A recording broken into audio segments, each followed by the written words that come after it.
Hello, fellow wargamers and history buffs, and I want to thank you guys for joining us today.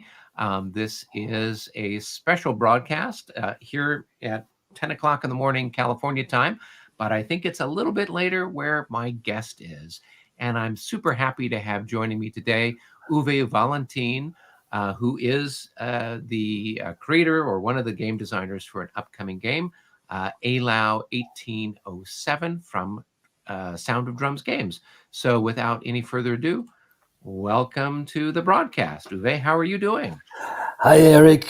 Thank you very much for inviting me. I'm very excited, very happy that you give me the occasion to talk about Eylau, about Sound of Drums. Good morning, California. Yeah. Well, where are you and what time is it in your part of the world? We have now exactly 7 p.m. here, and Okay. I'm living in tiny little Switzerland, very close Okay. to the German border. I'm born German. I was born in the Swabian Mountains, and I was living many years at the Lake of Constance, in Constance itself. And then a couple of years ago, I moved to Switzerland because my wife, she is Swiss and she's working in Switzerland. And yeah, we decided to move to Switzerland, which was not a bad move at the end. Right. Yeah, but I'm right 10, 15 kilometers behind the German border.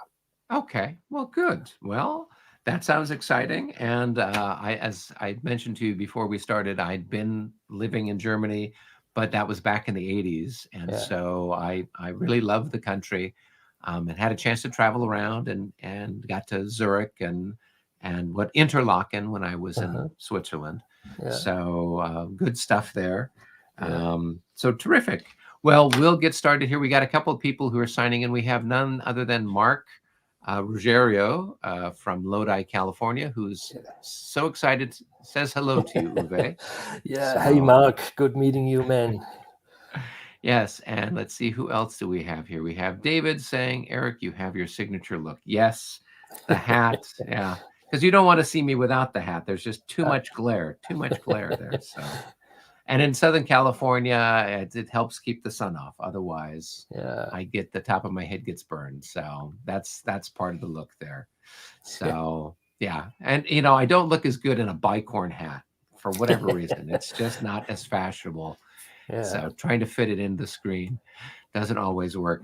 If anybody who's out there watching, this is a live stream. So if you want to chime in with some questions for Uwe as we go along, you are welcome to do so. And we will post those and comment on them as we go.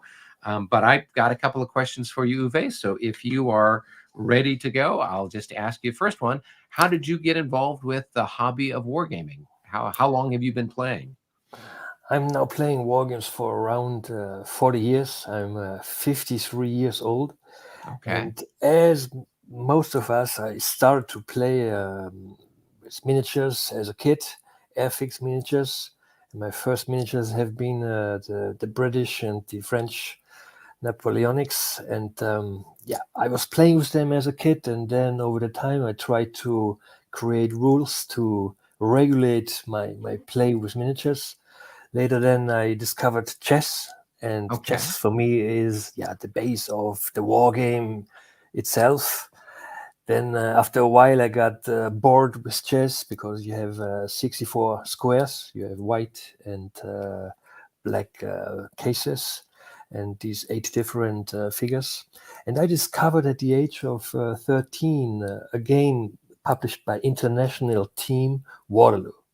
Okay. And this is when my passion and when my journey started with wargaming, and especially with the Napoleonic era. I was always very much interested into the Napoleonic era. And shortly after that, I discovered La Bataille d'Auerstedt. I was 14, 15. Money at that time was a rare good, and I did not buy as many games as we do today. I think we all buy more games that we can play. I think we all know that. And at that time, my second war game was La Bataille d'Auerstedt, and I was playing this many times. And then after that, I bought La Bataille de Preußisch Eylau, second edition, both by Clash of Arms. I enjoyed them very much, and I loved them. And from that point on, I started to buy more and collect more, and Wellington's Victory, New Versa Wellington, and this was my step into the hobby.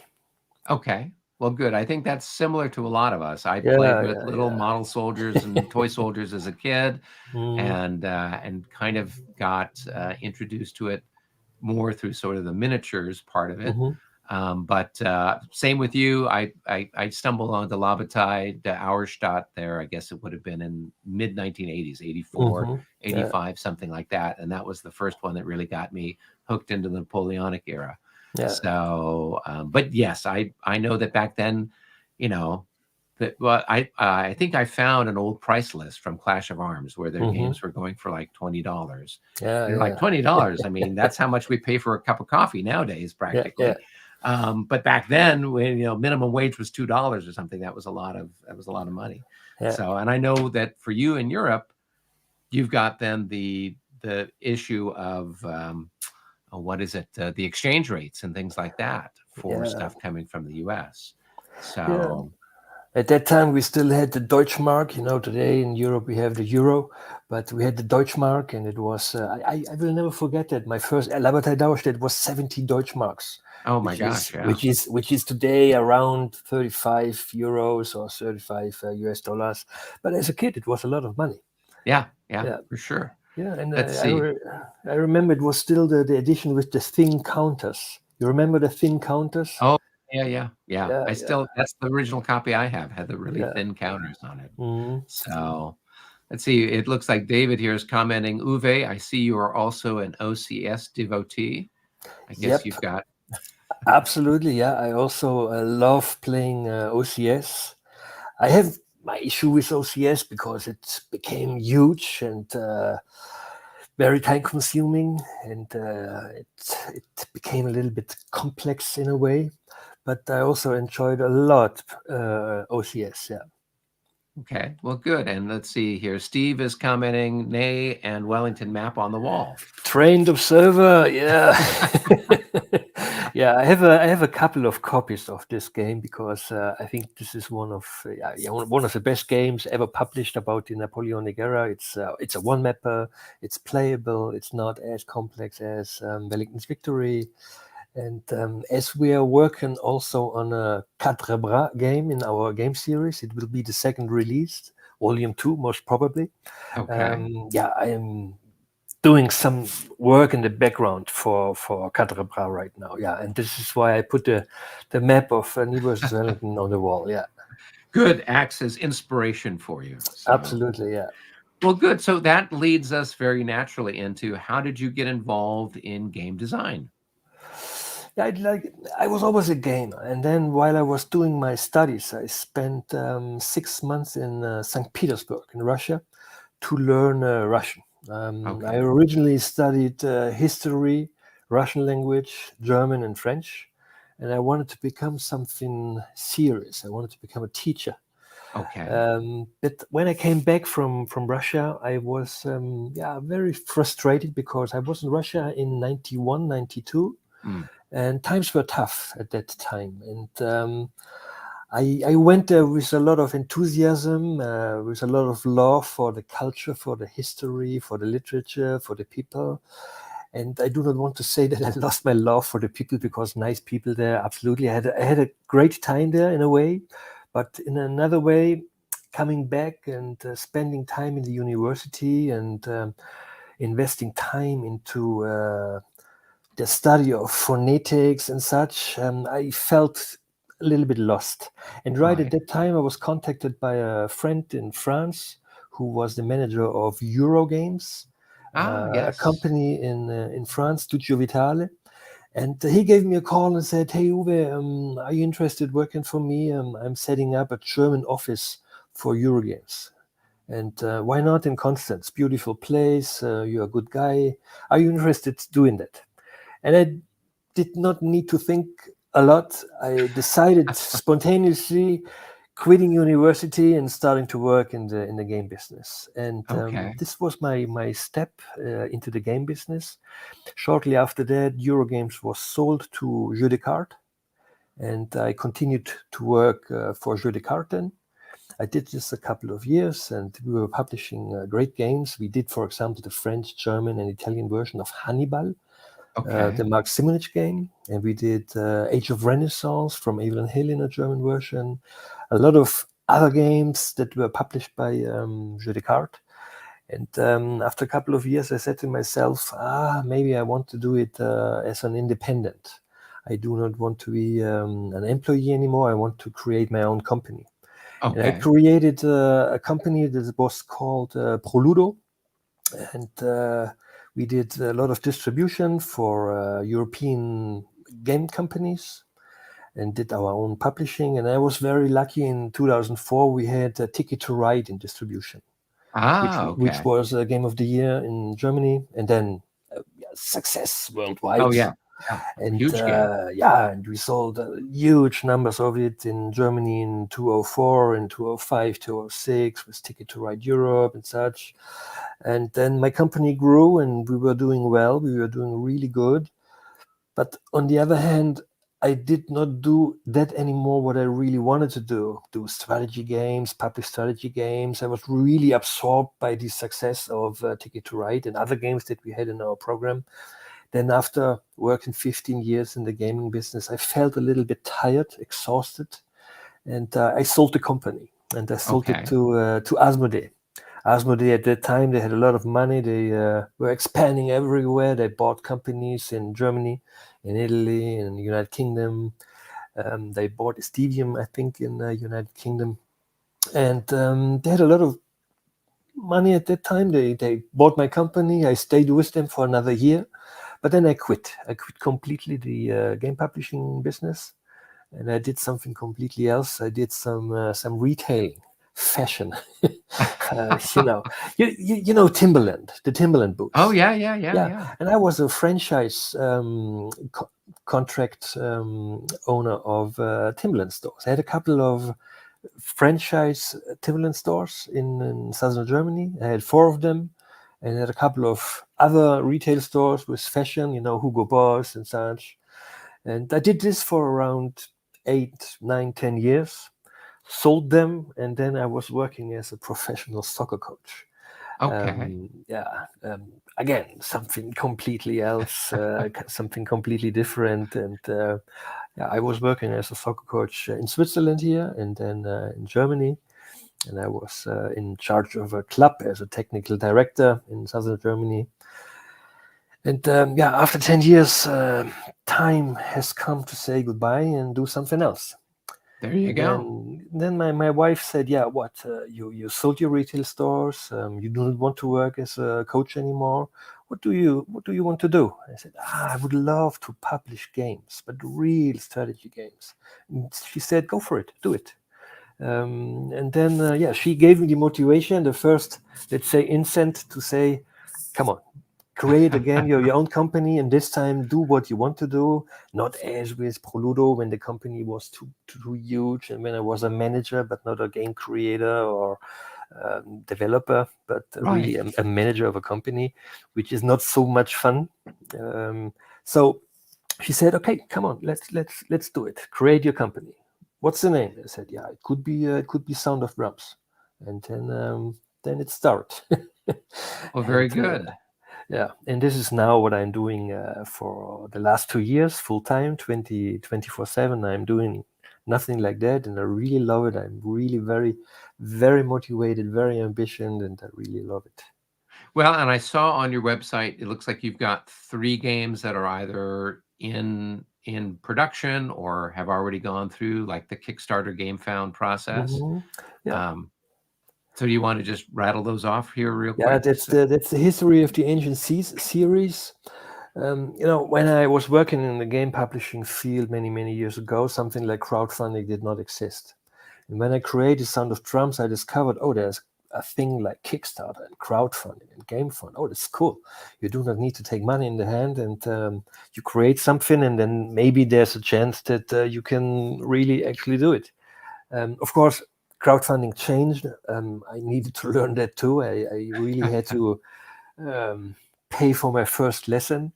Right. how crowdfunding really works, that you need to do a lot of advertising and marketing upfront, that you need to create a fan base and such. All these things I needed to learn. But I wanted to do something different, and I wanted to design a Mediterranean ancient style Civ building kind of game.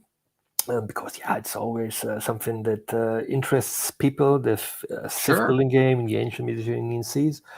And then I had the idea to do 3 games at once. A 2-player game, which is Hellas, a 3-player game, which is Dies Irae. Many people, by the way, ask me, "Oh, what is Dies Irae?" And it's Latin, and it's called Day of Anger. Right. And then we have Mare Nostrum, the 3rd installment, a huge game with 2 large maps with hundreds of wooden playing pieces. And I wanted to create the ultimate Civ building game in the ancient Mediterranean seas, because I was not ready yet for the Napoleonic thing. if you want, I still needed to take my time and create and design a game system which I think the market will hopefully welcome. Well, Yeah. good. So we started with History of the Ancient Seas, which is now on the boat to our warehouse, by the way. Okay. Yeah. Very exciting. Yeah. Yeah, I mean, I saw the pictures on the website. I like the little pieces. It looks very visually and tactily appealing. So, and probably harkens back to your time doing game design there with Ticket to Ride and other stuff that kind of has that appeal from the point of view of the players.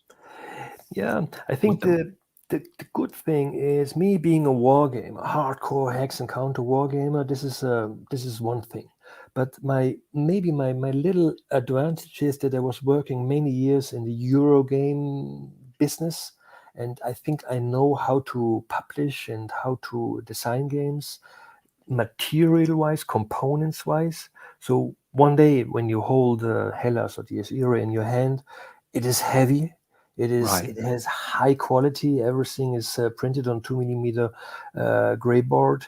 The wooden pieces, they're customized. They really have, I would say, high end level as far as components are concerned. And I do not want to say that my colleagues in the wargame publishing business that they do not care for quality. They do, of course. For example, if you take a look on A Most Fearful Sacrifice, this is a beautiful product. It's outstanding. Quality is outstanding. It's really fabulous. But I think there is something to be done to raise the level of quality of components in war games.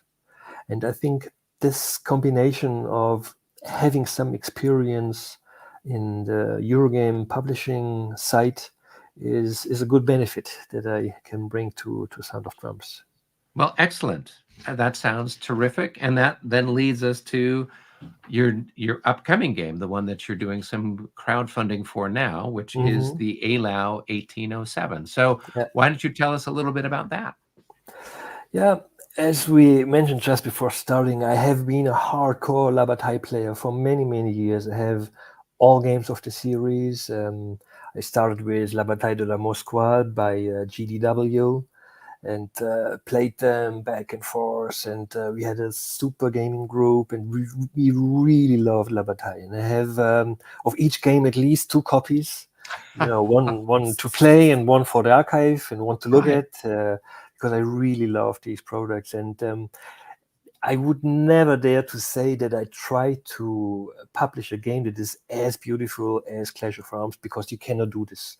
I think this is really a unique selling point that Ed Wimble and his team that they have. If you take a look at the maps, at the counters, there is so much detail, so much love. And you cannot compare, you cannot compete with Clash of Arms. But anyway, after having played the series over many, many years, there was a moment when I set up Dresden. I wanted to play Dresden. And then first thing was I could not decide which rule set to use.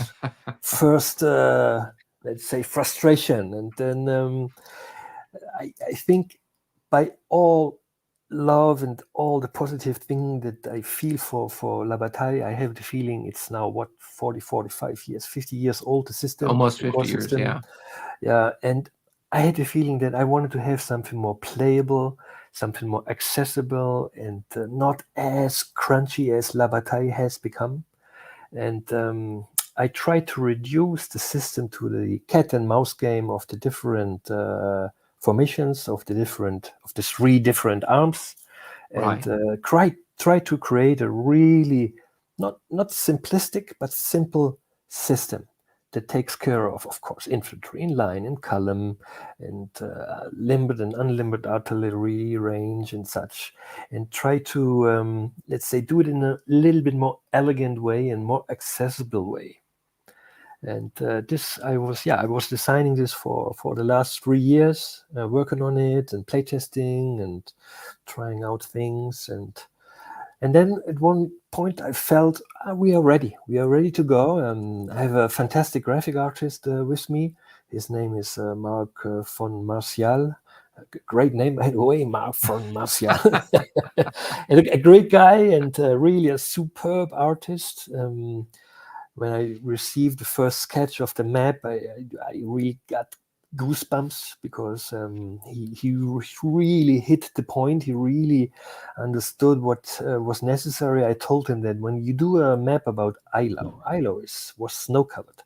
Everything right, was white, and the trees they had no leaves, and streams and ponds they were all frozen, and there are not many landmarks. And I told him, you need to find 4 different shades of white. You need to create a winter map, which is quite challenging. And he did a great job, in my opinion. And once when you hold the physical map into your hands, it does not look at all this. You know the map that we see now here is a little bit it has this 3D effect, right, but this is because of the digital effect that we have now on the screen. But right, when you hold the map into your hand, there's not at all this 3D effect. It's really a fantastic work that he did. And I told him, look at the map of New England Simulation. They will do a ILO game at the same time, more or less, than we do. And right, look at their map.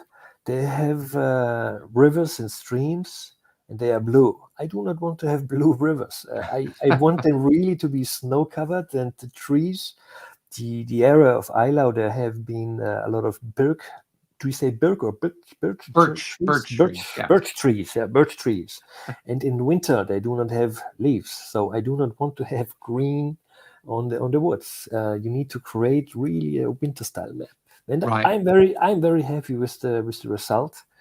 And yeah, from that point on, yeah, he developed a fantastic graphic style for the game series.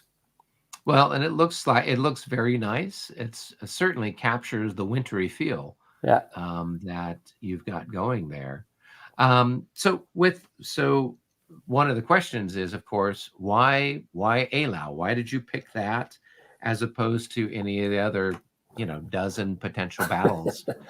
Yeah, that's a good question. I was, let's say, my main field of interest, and for me, the battle that has the most ambience is Waterloo. I have been to Waterloo, by the way, this March, and visited the battlefield for the first time, and this was a great day I spent there with the designer of Seven. You know, we do a game about the French Revolution by Jason Saint-Just in Belgium. I visited Okay. him to talk about some things about his game, and he lives very close to Waterloo.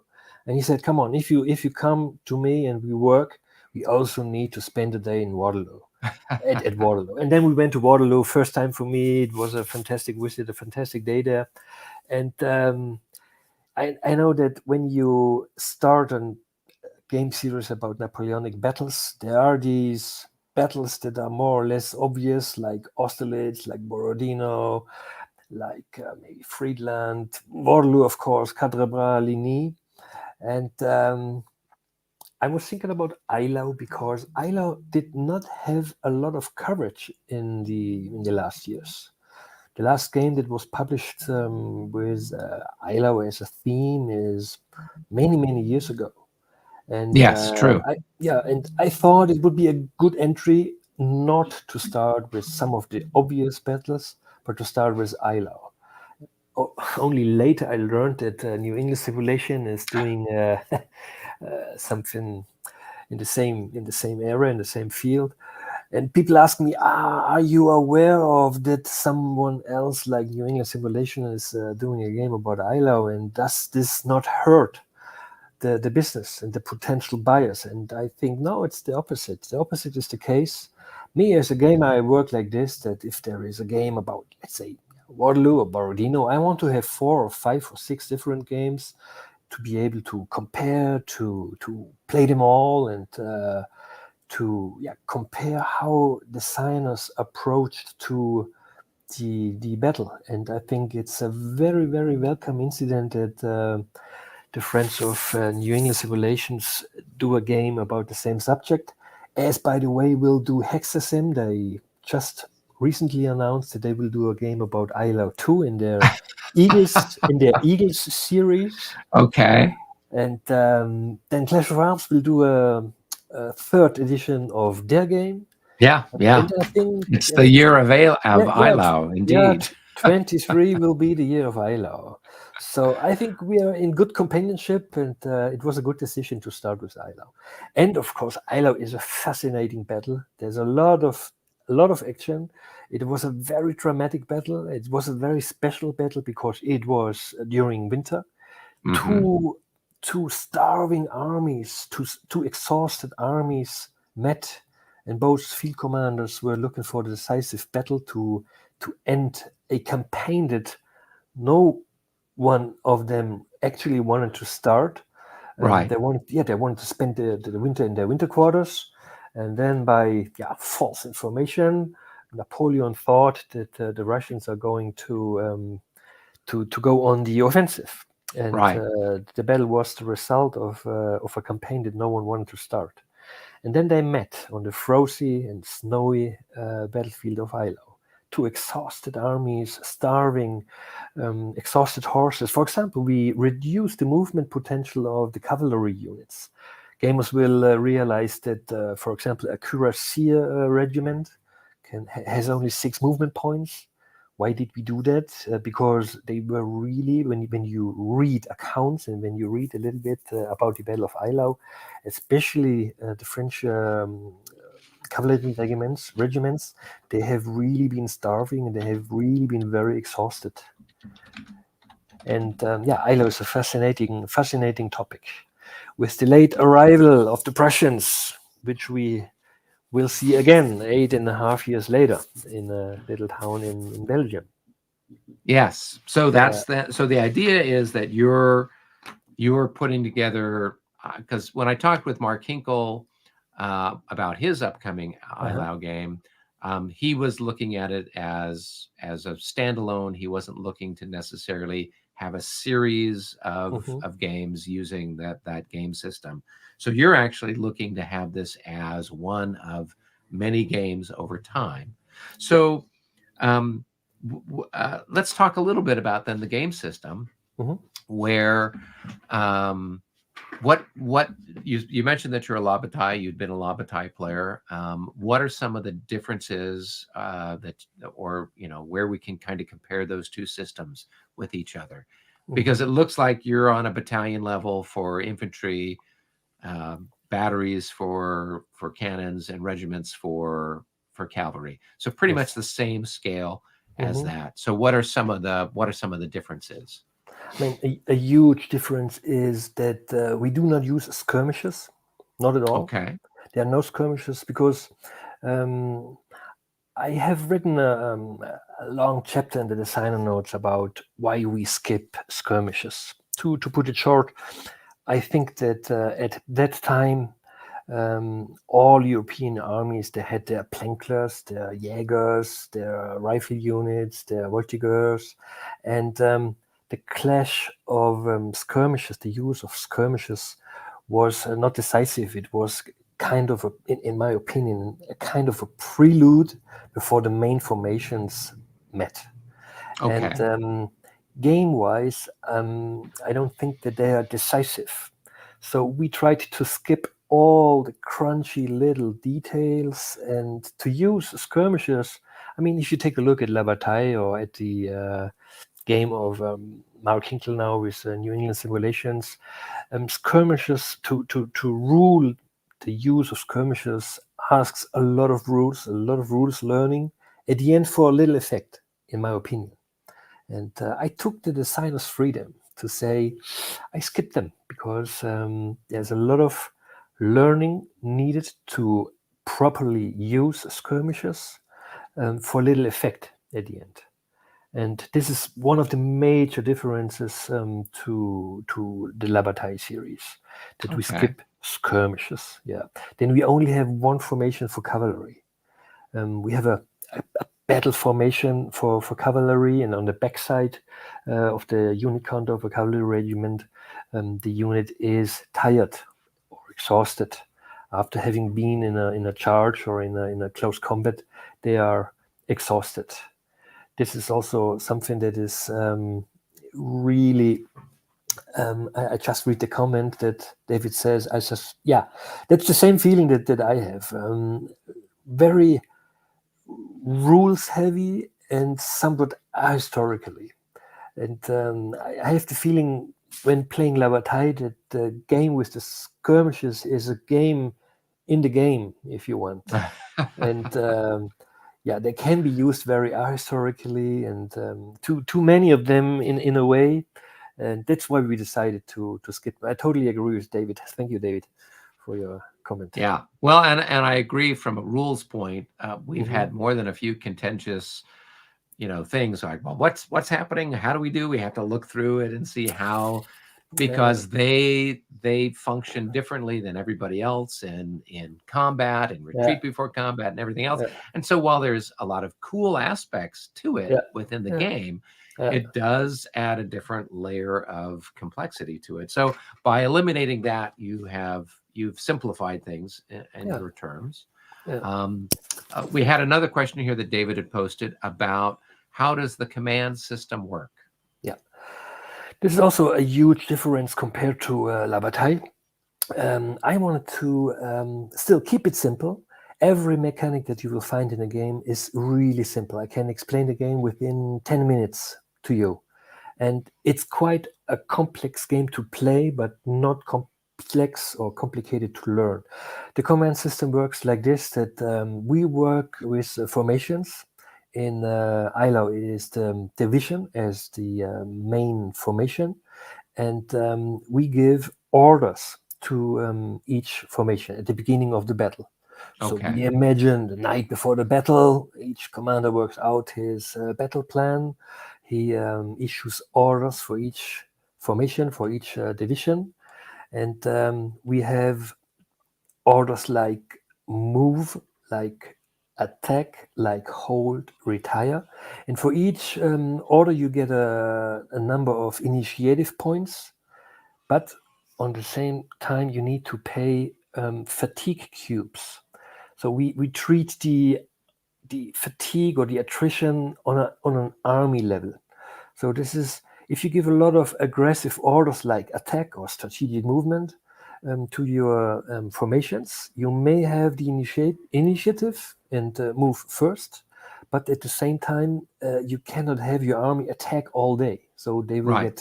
get tired. So you need to decide when to give what order to what formation, and they start the battle. Each formation start with an order, and then during the course of battle you want to change the order of some formations because you want to retire somewhere or you want to have a strategic movement. And of course Lestock, he's entering the map under strategic movement Right. in order to save the day for the Russians.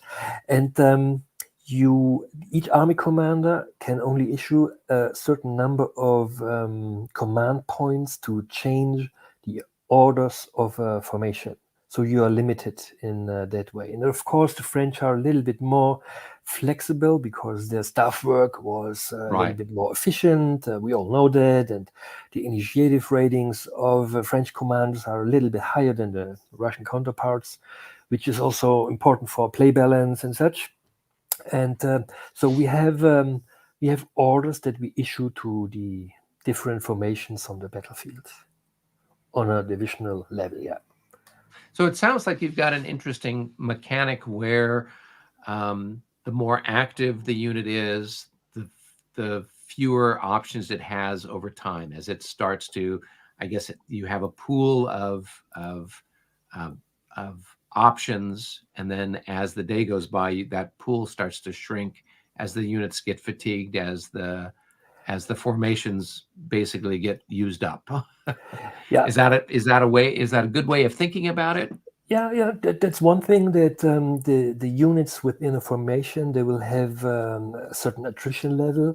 The more you use them, the more they are close to the enemy, and the more they are in intensive fighting. They will have, of course, an attrition level, and you want to retire or retreat that formation to recover some strength.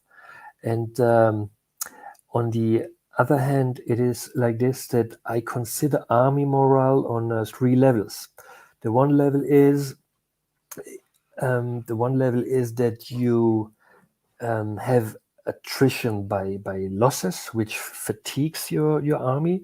The other thing is, the more aggressive and the more you chase your units above the around the battlefield, and the more you want them to attack and move around, they will get exhausted and tired. And the psychological effect of taking geographical objectives like the famous cemetery south of Eylau, or Auklappen, or the villages. The moment an army takes a village or loses a village, will have a consequence on its morale.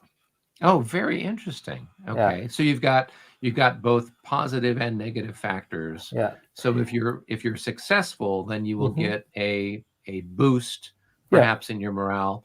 yeah, And if you've lost, or so therefore, I guess counterattacking back and forth for those yeah, villages yeah, becomes important yeah. from the army Absolutely. morale point of view. Absolutely. Good.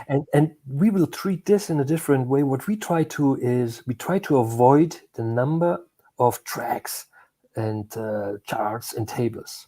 How do we manage that aspect? And I'm very, very proud of that mechanism. And it is a mechanism that not myself designed. It was Karl Paradis who had the idea to skip the moral track or army fatigue track, which is counters.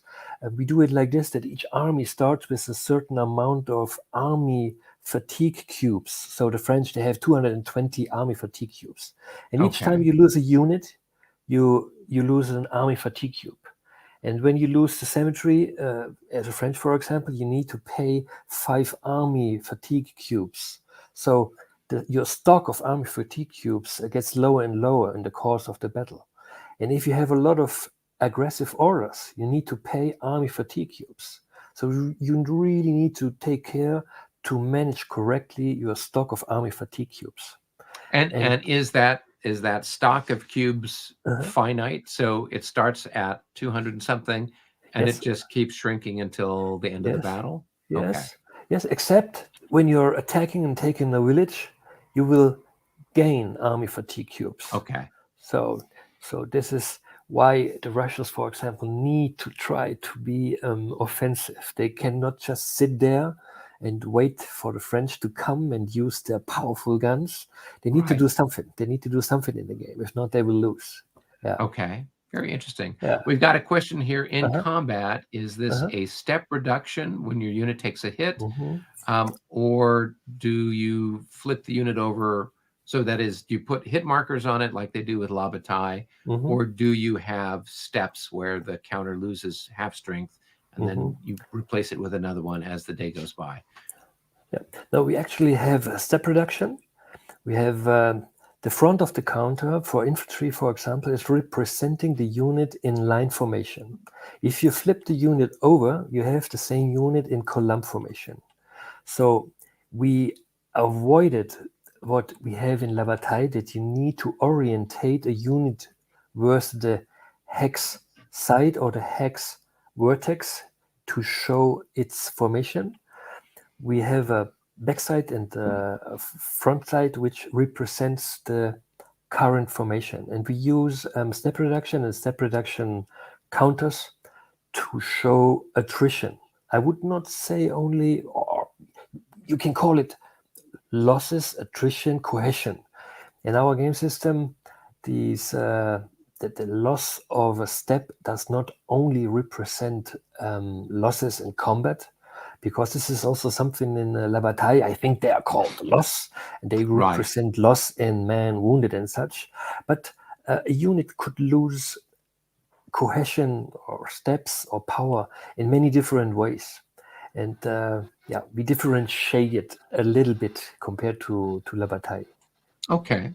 So we're looking here. I've got some stuff up here on the screen with some of the counters. Yeah. So I see here, it looks like, these French are in line because their symbol is like a long line. I imagine if they were in column, they would have it reversed, and they would look like this would be rotated in some way.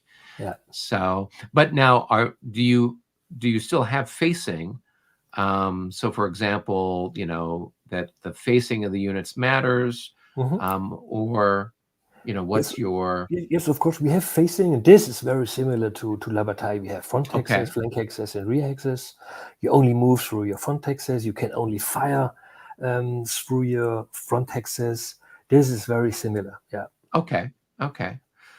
All right. And then when the combat units themselves take a hit, then they're replaced with like one step down, or you put markers on them, or what's the... You put a marker underneath. Okay, underneath. Okay, so that's similar to La Bataille and some others where you're marking them off as they go until they get to some point. Okay, cool. Now I noticed that we've got these smoke markers. Yeah. Can you explain that? Because that's something that's kind of unusual. Yeah, this is also a very nice element I'm very proud of. And again, it was not me who invented it, or it was not me who brought up this idea. This was, again, my friend Karl Paradis. I have to say it as it is. We have a fire segment. Let's say within a turn, players draw activation cubes from a bag. So let's say you draw a blue cube, you can activate a French division, and you can choose which formation you want to activate. And each formation can be activated 3 times during a game turn, with their effectiveness being lower and lower for each activation. But if players draw a red cube, a reciprocal or simultaneous fire segment takes place. And in my original idea, I used this. Then in the fire segment, all units that are close to enemy units and artillery units with enemy units in sight can do a fire combat. And in my original system, I used this fire cube and was moving this fire cube from unit to unit that's fired to mark them as fired. And Karl said, this could be completely chaotic because nobody will remember if a unit has fired or not. Why not using smoke markers? And then I remember my very first war game was Waterloo, the international team. And they did the same with their guns. When artillery units fired in Waterloo from international team, they had these generic smoke markers. So we do the same. We use these smoke markers and place them upon units that executed their fire combat, which has the nice effect that while writing the designer notes, there was one issue. I admitted that I do not know how to represent smoke on the battlefield. I had no idea. Because it's very hard to simulate smoke on a battlefield. So at least after a fire combat segment, we have 30 or 40 units with a smoke marker on them, and it looks like a smoky battlefield. At least that. Yeah. Well, and I know that with folks that play miniatures, they'll have their little cotton fluff that they'll put out to indicate where the units have engaged in fire combat. So I guess this is the This is the equivalent. That's a neat idea to keep track Yeah. of it. Particularly since the units can potentially fire a couple of times during the battle sequence. Yes. Yeah, so that's you'd have to keep track of it. And then if they have fired, then they fire at a diminished rate next time and the next time, kind of thing. Is that how? No. Oh, okay. No. It's just that during a fire segment, all units that have an enemy unit next to them, or artillery units with enemy units in their line of sight, they may fire once, and then we have the simultaneous fire segment.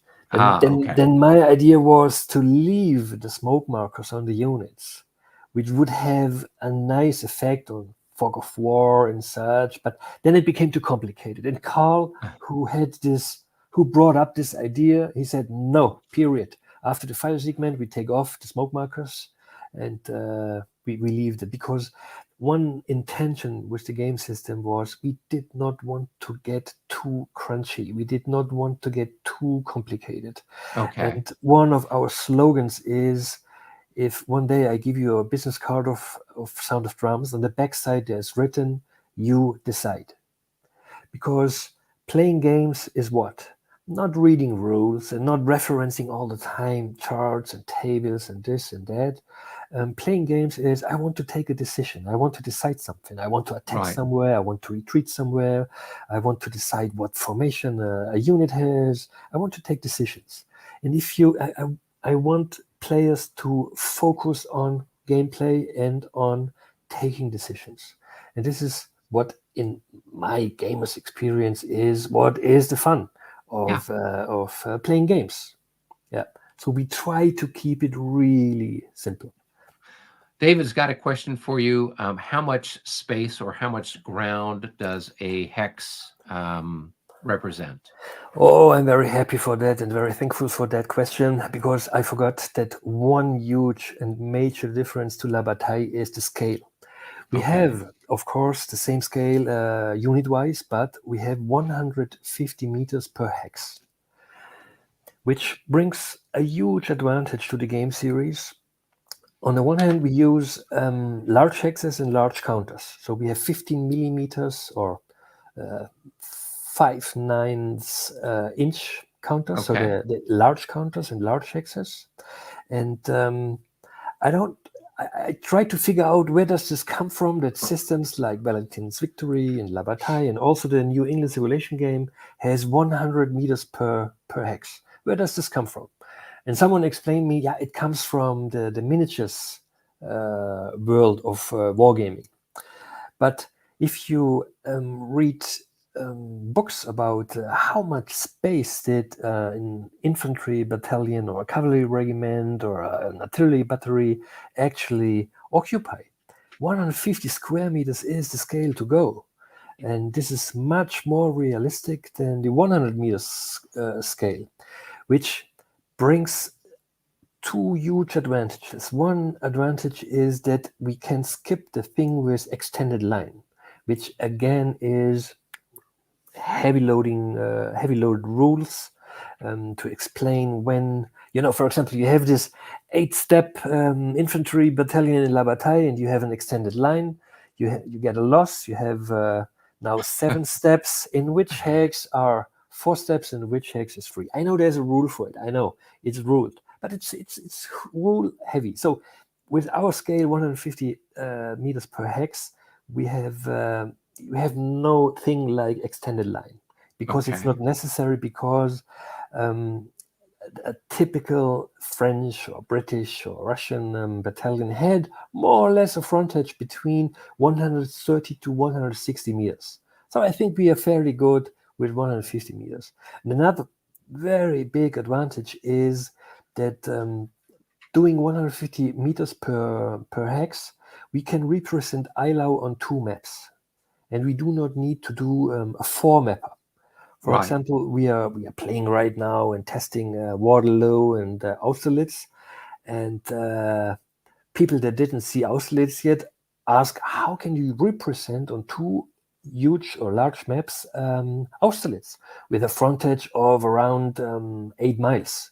I said, because we use the scale of 150 meters per hex, and we turn the two maps, we turn them by 45 degrees, and then we have a diagonal, which is a possible 11 miles frontage. So Okay. in each game of the series, we will only have two large maps. These are not four mappers, even for the larger battles. And again, if you take a look at La Bataille de Mont-Saint-Jean, for example, four maps, a lot of space, but if you look, where does the action happen? Where does the maneuvering happen? It's only on around 30 to 40% of the map space that you actually have on the table. Yeah.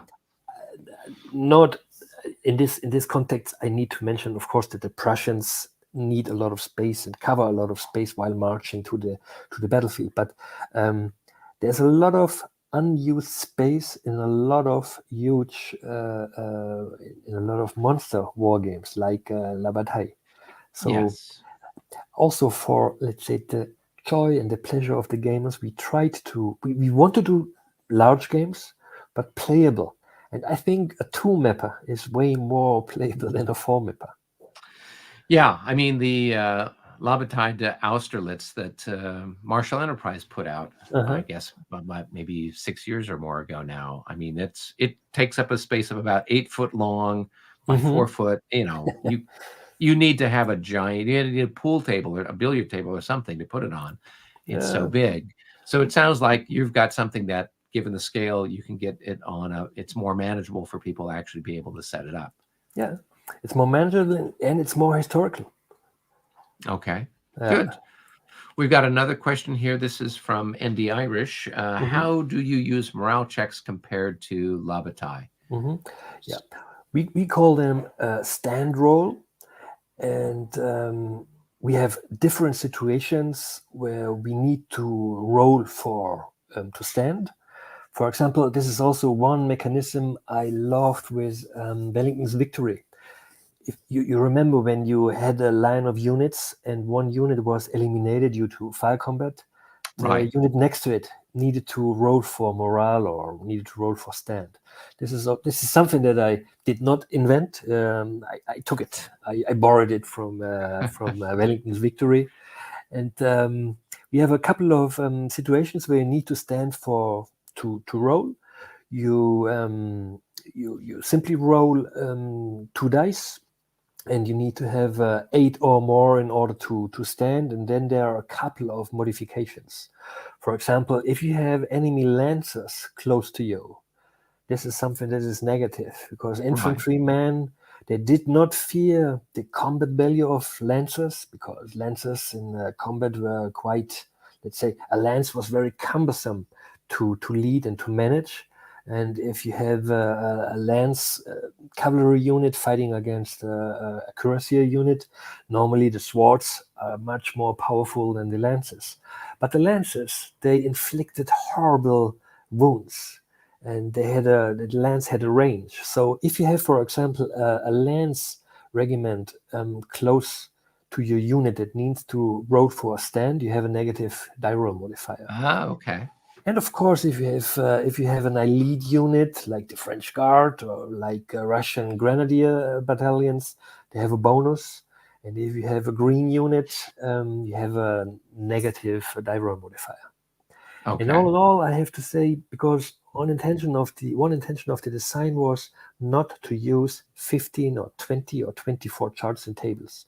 We only have one sheet of tables, back and forth printed, so on 2 sides, with all the necessary combat tables, all modifiers that you need. It's only one play sheet that you need with all the necessary charts and tables.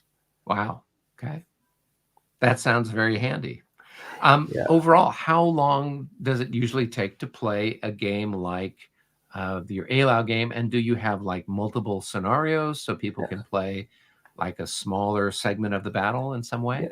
Yeah, we have 5 scenarios. We have the introductory scenario for the fight for the night quarter, so the Battle of the Sevens. where you only have small parts of the army. Then we wanted to have the scenario Murat's mass cavalry charge. We wanted to have, Okay. of course, then we wanted to have the attack of Davout on the Russian left. And then, of course, we had the action of Lestock. So we have 6 scenarios in the game. Okay. And what was very interesting, it was not intentional, but when we were playing the grand battle scenario, the huge scenario, playing time is around 8 hours, Wow. which Okay. is funny enough more or less the time the battle took historically. So it started around 7 a.m. and it ended around, yeah, depending on the light, 6 p.m. After 6 p.m. there was some action, but at 6 p.m. the battle was over. It was night, the sun went down, and it is, let's say, more or less a very, very historical time play that you need to play the big battle scenario. Okay. And we were talking about scale of the hexes. What is the scale of time? What does each turn represent? Each turn represents 1 hour of real time, Okay. and within this 1 hour you can activate your formations, but you cannot activate all formations. This will never happen because you get a certain number of activation cubes. The French a little bit more than the Russian, again, for play balance and for, let's say, possible historical outcome. Right. And you draw activation cube, and you can activate one of your formations. So within 1 hour, you can activate the same formation up to 3 times. And when drawing an army activation cube of your color, you decide which formation you want to activate. And this activation thing is also something that is not new. We did not invent the wheel here again. But you remember maybe the glory system of Richard Burke. Yes. You Yes. also draw an activation marker, but you draw an activation marker that was linked to a certain to a certain formation. Correct. And this system, in my opinion, I liked it, I loved it, I played it, but I felt played and I felt not on the seat of an army commander. Let's take, for example, Waterloo. You have the 6th Corps in reserve of Lobau. Now you draw the marker of Lobau, but you do not want to move them because you want to have Lobau in reserve because we both know that the Prussians will come, and you want Lobau sit in place and wait for later. And then you draw this marker and you do not want to use it. So you skip his activation. And I think this is not bad design, but I prefer that you are in charge, you have an activation marker, and you decide which formation you want to attack, move, retire, etc., etc. Okay. No, that sounds good. We did have a question here of sorts, or a comment. Units moving all over the battlefield and getting intermixed is troubling for me. Mm-hmm. So, do you have something where the divisions have to kind of stay together so you just don't send stuff higgly-piggly off wherever Yeah, you want? yeah. There's a very simple rule. They need to stick together within a 4 hex range. So Okay. if you look at the different battles, how much frontage did the division have? So around 6. If you have to have them within 4 hexes of the divisional commander. Sorry, I was putting it wrong. So you have a possible frontage of maybe 900 meters if you have the maximum. So you have to have your divisions, units of a division together. Yeah. They Okay. will not intermix on the battlefield. Okay. Well, that's good. That will keep things tidy. And it looks like with the coloration Yeah, scheme, the units, I can see here that the Russians, yeah. these Russians have like a brown background Hmm. on them, and this must be another division that's got like a green background. So you have some sort of coloration that Yes, helps the players know who's yes, who on the battlefield. yes. Each division has its own color. And let's say, for example, the French cavalry reserve divisions. There are 4 of them. They all have a bluish color inside the icon of the unit type. Okay. And this All right. helps And to keep things together. yeah, and then it So, looks like so you've got the basically all the information you need is on the counter itself, on the yeah, front of the yeah. counter, so you don't have to flip it over to check on Nope, everything. nope, no, Okay. absolutely. Very cool. Very cool. I don't know if we have any more questions out there, if anybody wants to ask any more questions, but tell me what's the status of the game currently, and if people are interested in getting more information, what's the best way to try to do that? Yeah, we have some information on our website, of course. Then I'm very active on Facebook, because Facebook for me is a very good tool and very important tool to create awareness, because this is always something that is very difficult. I know that there are many grognards out there. I know that there are many Napoleonic enthusiasts out there, and the year 23 will be the year of Napoleon anyway, because the movie will That show up movie in is coming out. November. Yeah, that's Yeah, going to and be a this. nice boost for all of you guys out Yeah, there. So, absolutely. So we have a Sound of Drums Facebook group where we post at least once a week information, and I'm always willing to send images and rules, and I'm very wordy and I love to talk. I love to discuss, and I do Sound of Drums 24/7. I'm always available, and I try to reply very quickly to gamers' emails, and I actually do this. And now we have currently, for another 5 days, going this Game Found campaign of Eylau. We have one last stretch goal, which I would love to unlock. It's the alternate leader units. We see now one of the leaders here, and in the middle of the screen. My graphic artist, he insisted on having portraits of each leader, and right. there are alternative leader counters that I would love to unlock, which will be much more simpler, and there will just be a standard. And in the hobby, there are these two fractions. One fraction loves the pollard markers, and the other fraction does not like the need to turn the pollard markers, and they Right. prefer the loss marker per unit. So Right. the last stretch goal that we hopefully unlock will have pollard markers and alternative leader unit counters. Okay. Interesting.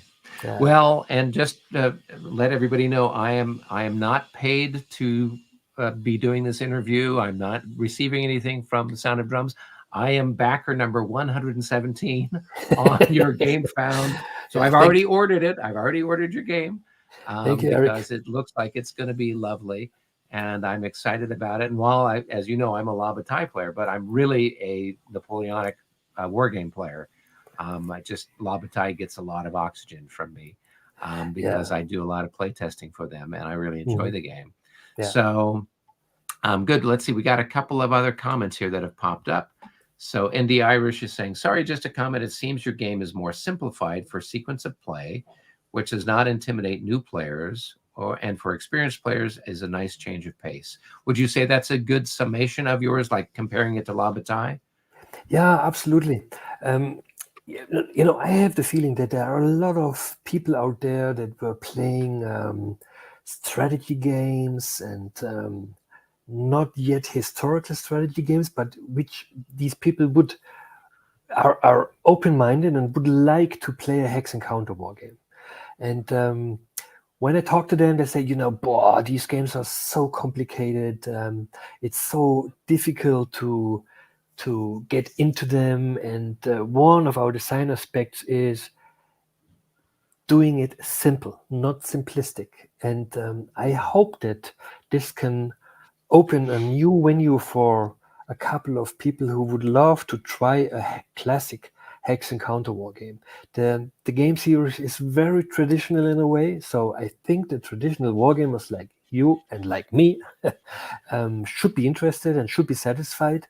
But I think the way we represent the rules, the way we represent how we use colors, how we use icons, it's really very easy to learn. For example, if you want to know which unit is a veteran unit, you see these little bars on the left on the counters.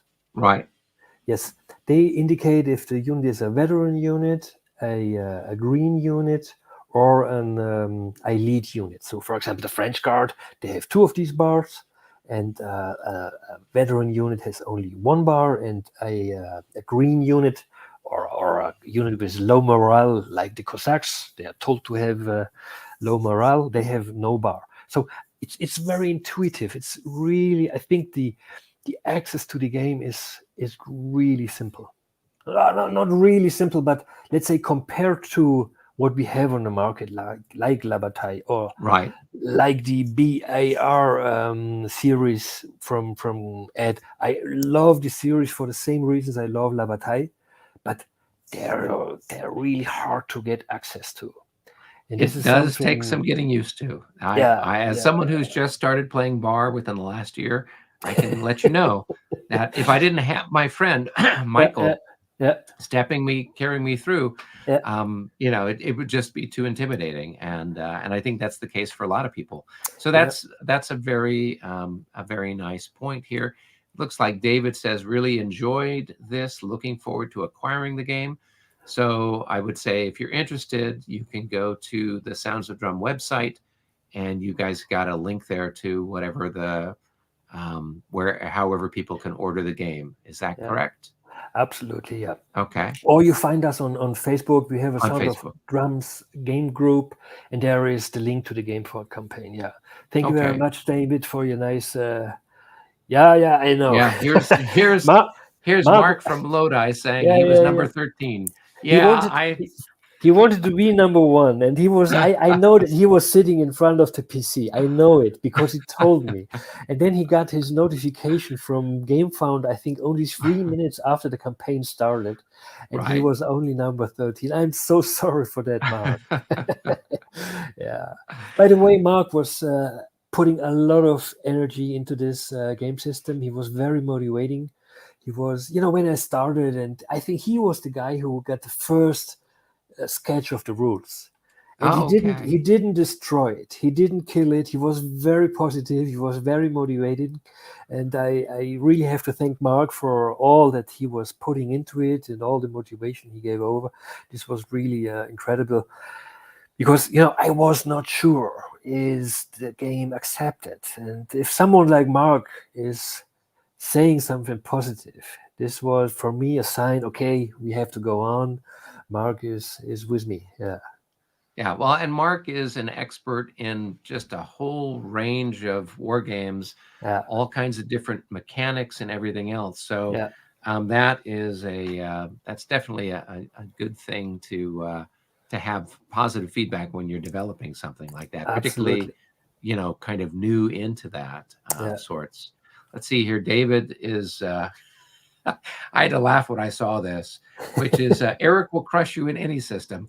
yeah, I don't know that I'm that good. I do a fair job, but yeah, I have lost on a few occasions.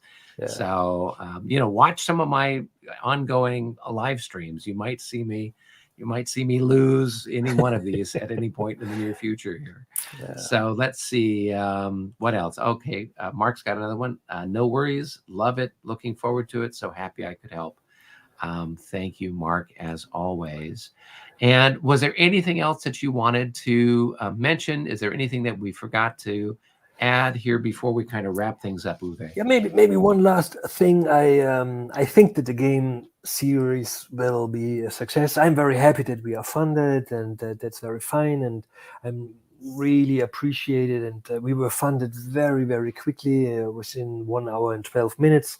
And what I will do, I will travel to the US next year, and I want to be at 2 or 3 conventions and smaller shows and bring some games and do some demoing myself. I love being in the US. I love traveling the US. I haven't been there for a while. Last time I was in the US was 2014. I've been in the Cascades doing some Okay. some hikings, and long time no see my loved United States, and I gotta go there. And I think it's a good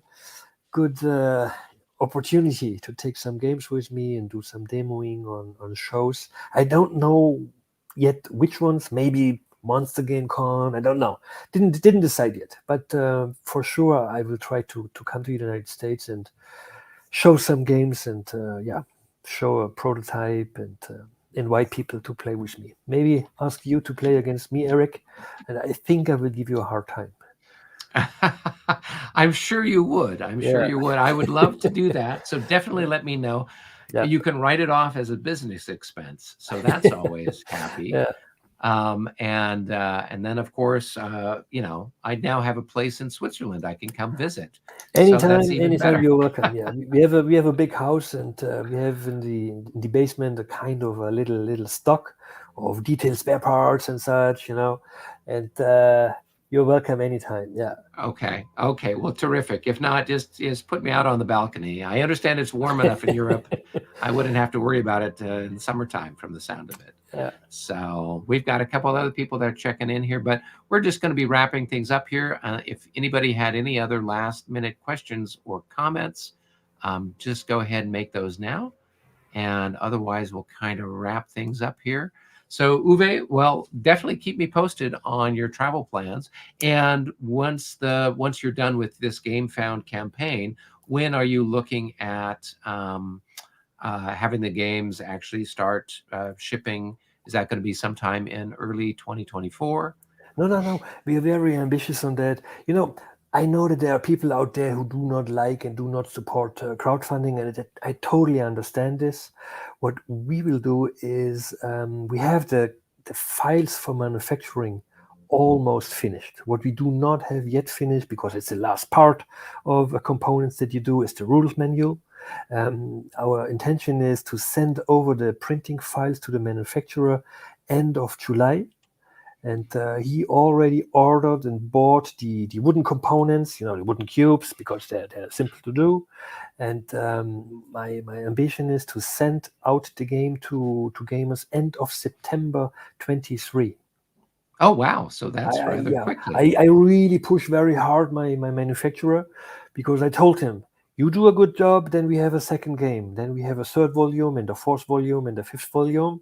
But now you need to do a very, very good job. And my graphic artist, who is really a fantastic guy, I think I already mentioned that, Right. He did a fantastic job, and the graphic files are 99% done. We just need to have one adjustment for the placement of the formations at the beginning of the battle. This we still need to correct, but charts, tables, counters, everything is ready, and we will send over the graphic files end of next week. And really will push and try to be a positive example in crowdfunding, not letting wait gamers a year or 15 months for the game that they supported. Well, and I think that will definitely help you with the repeat for future volumes. Yeah, because I absolutely. know that is a regular frustration. Every now and again, I'll see on Facebook someone will be selling a game that they forgot that they had already crowdfunded, and they've been waiting a year or two or whatever, and they totally forgot that they'd ordered it, and they'd already gotten another copy or something, and so it's kind of amusing. So that would be fantastic. I'd love to see it, and love to see it out there. I'm going to say thank you to some of our backers here. So as some of you know, I'm happy for you guys hitting the like button and subscribing to the channel, and of course making comments. That helps us out with the algorithm so that YouTube can find this content and share it with other like-minded wargamers out there in the universe. If you want to materially support the channel, I am associated with a little website called Buy Me a Coffee, where you can just buy me a coffee or decaffeinated tea, which is what I'm drinking most of the time. It's just a little one-off contribution, or you could become a regular monthly subscriber and have a little bit of money that helps with the mics and the software and all that other stuff I have to do. Uwe, it's terrific to meet you. I've been reading your posts on Facebook for quite a while, and I'm really excited about your game. And I'm hopefully we'll have a chance to meet face to face, either here in the U.S. or if I can finagle my way to Europe. To tiny little Switzerland. Yeah, Exactly, tiny little yeah, Switzerland there. yeah. So It was a pleasure, Eric. I thank you very much for having me with you and your followers and your crowd. Thank you very much for that opportunity. you're very welcome. All right, everybody, we're going to say farewell. So be well, Uwe. Have a great time. Congratulations on the game and good luck with everything. And I'm looking forward to getting my copy. And I know everybody else who's already ordered is excited about it too. And then hopefully when I get my copy and have a chance to play it a little bit, maybe you and I can do another interview and chat about it after I've had a chance to process it a little bit and see how all of that stuff works. Yeah. Okay. Great. Thank Terrific. you. Thanks, everybody. Be well Bye-bye. and have a good day. Bye-bye. Bye-bye.